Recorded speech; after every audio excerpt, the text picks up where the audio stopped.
बिश्वनाथ जिल्लानि आसाम अरुणाचल सीमानि साखाथियाव थानाय खराइगुरी गामिनि BELC आ गावसोरनि गिर्जानि 50थि बोसोरारि सनाथि मायथाइ खुंफुंदों। 2 बोसोर बाबेनब्लाबो सनाथि मायथाइखौ गावसोरनि गिर्जायावनो जोबोद गाजा गोमजायै खुंफुंदों बड' इभान्जेलिकेल लुथेरान चार्चआ।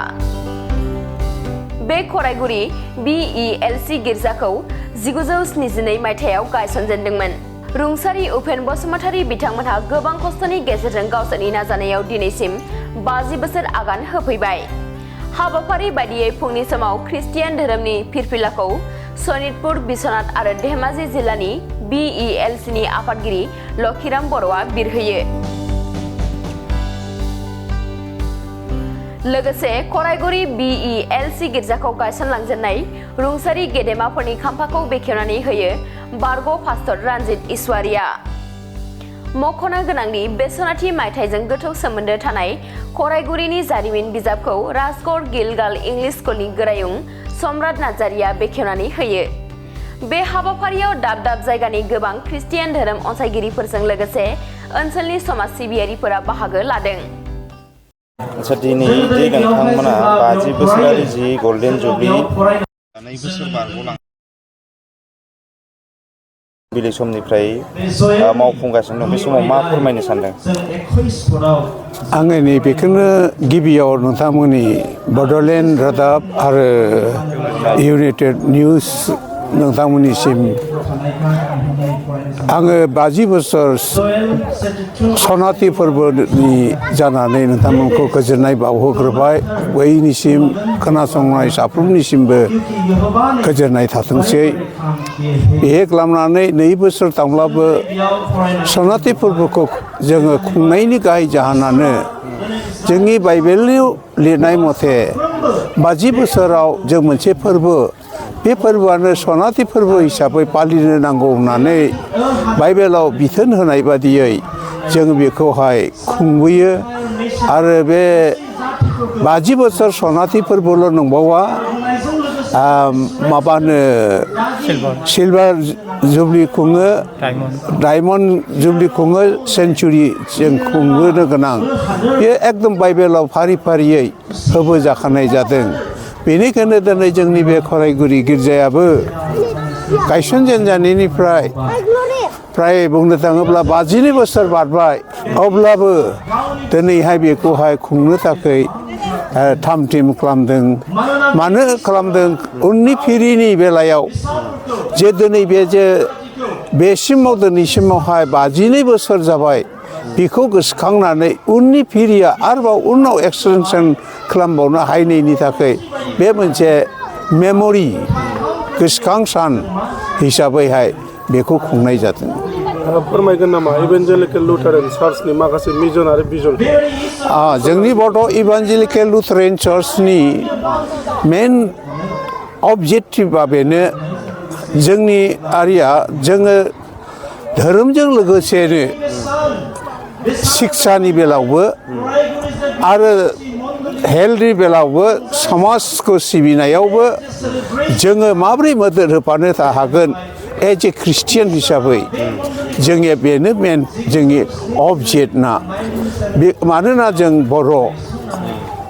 बर' हिसाबै जोङो बर'खौ माबोरै बादियै जोङो दिनै सिनायथि होलांगोन एज ए जों ख्रिस्टियान रिलिजियास हिसाबै, बे बिसयावहायनो जोंनि अबजेक्टिभआ, जायनि थाखाय जों दिनै बड' इभान्जेलिकेल लुथेरान चार्च लानायनि गाहाय थांखियानो बेनो, बुहुमाव जोंबो जे बर' हिसाबै ख्रिस्ट'खौ सिबिग्रा मोनसे हानजा दं, तथा नर्थ इस्ट भारतनि नर्थ इस्टआव बर'फ्राबो दिनै इसोरखौ सिबियो, बेखौ नुजाहोनो थाखायनो मिथिहोनो थाखायनो गुबुन गुबुन हादरावबो जेन जों बर'आ मिथिसार जायो, बेनिखायनो जों बेखौ बड' इभान्जेलिकेल लुथेरान चार्च नाम दोननो जादों। नोंथांमोननि डिनोमिनेसनजों गुबुन खृष्टानफोरनिया मिलाया नामा एखे नंगौ नामा?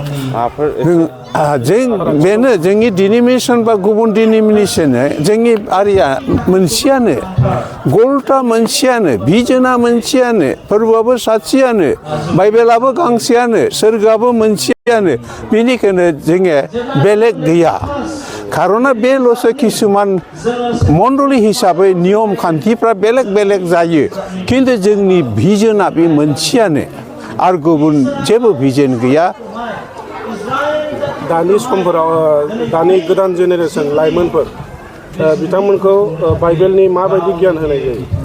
जोङो बेनो जाबाय जोंनि नाम्बार 1 बाइबेलनिफ्राय गियान होनाया जे जेब्ला जों बे बाइबेलनि बाथ्राखौ बिसोरनो फोरोङो, जाय बाथ्रायाव ट्रुथ दं, सैथो दं, बे सैथोखौ जेब्ला मिथिगोन, सैथोनि लामाजों थांगोन आरो मिसाफोर, अबिश्वासफोर बेफोर गासैबो गाज्रिफोरखौहाय बिसोर जेन गारजोबनानै सासे पारफेक्ट ख्रिस्टियान हिसाबै बा सासे ख्रिस्टियान जोहोलाव हिसाबै गसंनानै थानो हायो।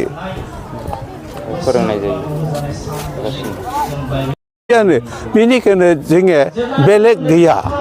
खारना बेल'सो किसुमान मण्डली हिसाबै नियम खान्थिफ्रा बेलेग बेलेग जायो, खिन्थु जोंनि भिजोना बे मोनसेयानो आरो गुबुन जेबो भिजन गैया।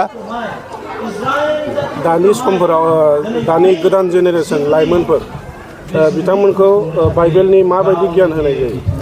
जोङो बेनो जाबाय जोंनि नाम्बार 1 बाइबेलनिफ्राय गियान होनाया जे जेब्ला जों बे बाइबेलनि बाथ्राखौ बिसोरनो फोरोङो, जाय बाथ्रायाव ट्रुथ दं, सैथो दं, बे सैथोखौ जेब्ला मिथिगोन, सैथोनि लामाजों थांगोन आरो मिसाफोर, अबिश्वासफोर बेफोर गासैबो गाज्रिफोरखौहाय बिसोर जेन गारजोबनानै सासे पारफेक्ट ख्रिस्टियान हिसाबै बा सासे ख्रिस्टियान जोहोलाव हिसाबै गसंनानै थानो हायो। फोरोंनाय जायो।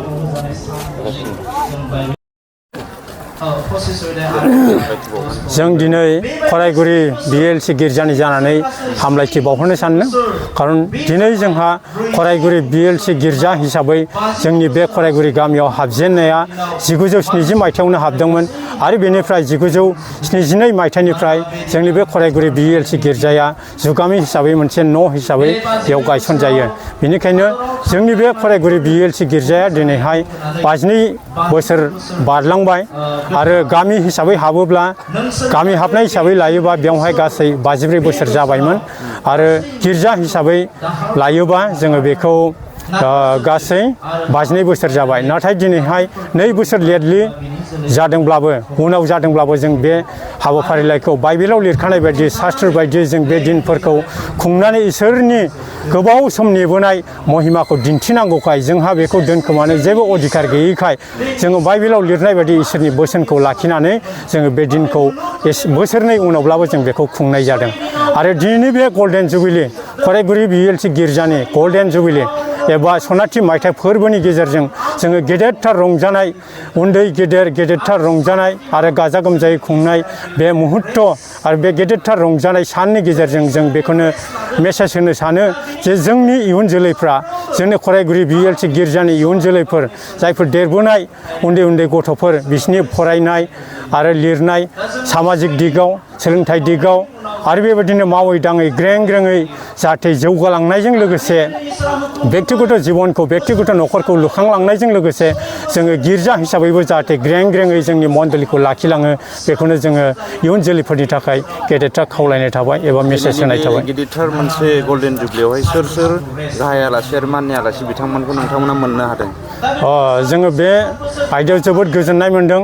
जोंहा माननि आलासि हिसाबै जोङो गाहाय स्पिकार हिसाबै जोंनि लकेल पास्टर जाय सामुएल बसुमतारी आरो लोगोसे जोंजोंनो लोगोसे थानाय सिनियर सासे रिटायार्ड पास्टर जे आयं रन्जित इसवारी आरो लोगोसे बेबायदिनो जोंनि नसुं अरुणाचल प्रदेशनि जाय समाज सिबियारि नाबाम निखि बिथांखौबो जोङो बै खैफोदनि समफ्राव जोङो बिथांनि गेदेरथार कन्ट्रिबिउसनफोर, बिथांनि गेदेर हेफाजाबफोरखौ जोङो खैफोदनि समाव मोननायनि थाखाय आरो जोंनि नांगौ समाव बिथांनि हेफाजाब होनाय मोननायनि थाखाय जों बिथांनि कन्ट्रिबिउसनखौबो जों मालाबा बावगारनो हाया आरो बिथांजों लोगोसे जोंनि नसुं जायफोर जोंनि गुबुन गुबुन डिनोमिनेसनफोर NLC बाप्टिस्ट BBCA केथलिक आरो बेबायदिनो गुबुन गुबुन डिनोमिनेसननि दैदेनगिरिफोर सार्कोल दैदेनगिरिफोर आरो मिशनारिफोर इभान्जेलिस्टफोर इयुथ दैदेनगिरिफोर महिला दैदेनगिरिफोर गासैनिबो दैदेनगिरिफोरखौ जों आलासि हिसाबै मोननायनि थाखाय आरो जोंनि बे रंजाथायाव